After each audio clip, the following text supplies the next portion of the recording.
जय Jagannath. Welcome to your channel world affairs Madhuji के Odia.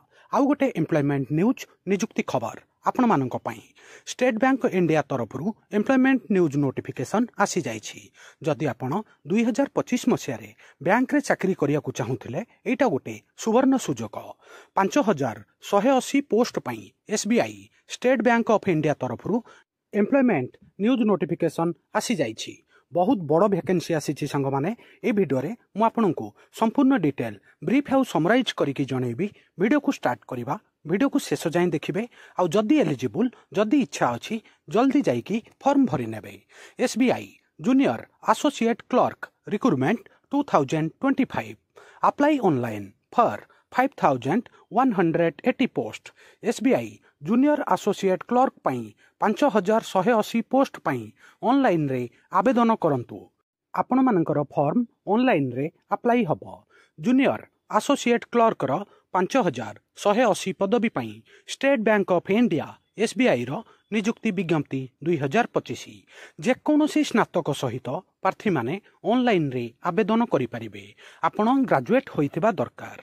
BA BSc BCom BTech जेकोसी मान्यता प्राप्त यूनिवर्सिटी रु जदि आपण ग्रेजुएट ताहले ऑनलाइन आवेदन करि परिबे। आउ आवेदन करिवार पई तारीख विषय रे जणे दउची 6 अगस्त 2025 रे ऑफिशियल साइट एक्टिवेट हबो। आजि ठारू साइट एक्टिवेट होउची। आवेदन करिवार शेष तारीख होउची 26 अगस्त 2025 26/8/2025।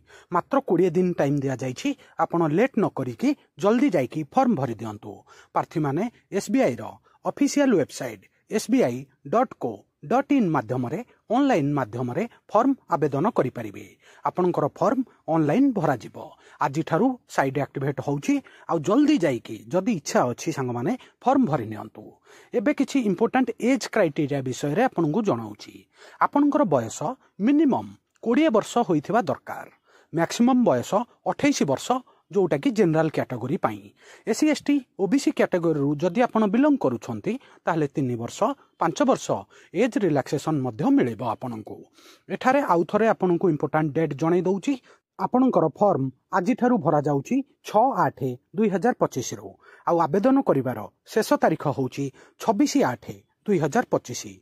मात्र 20 दिन टाइम अछि। सुजोग हाथ छड़ा करंतु नाही। जल्दी जाइकी फॉर्म भरि नियंतु। एठारे आपनकर एप्लिकेशन फीस लागिबो। जदि आपण जनरल ओबीसी ईडब्ल्यूएस रु बिलोंग करूछंती 750 टंकार फीस लागिबो। एससी एसटी पीडब्ल्यूडी कैंडिडेट को पई कोनोसी एप्लिकेशन फीस नाही।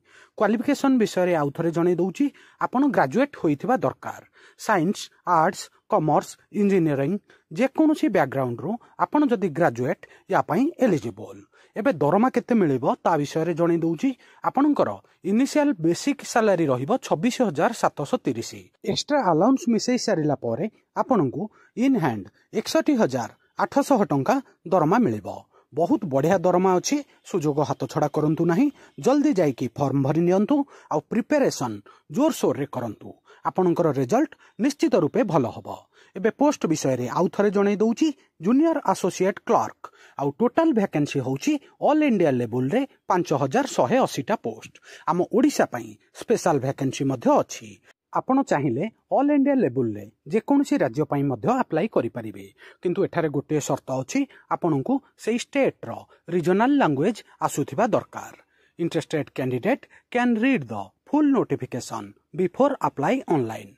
फॉर्म भरिवा पूर्वरु आउ गोटे थर ऑफिशियल नोटिफिकेशन टाकू टिके पढ़ी नेबे।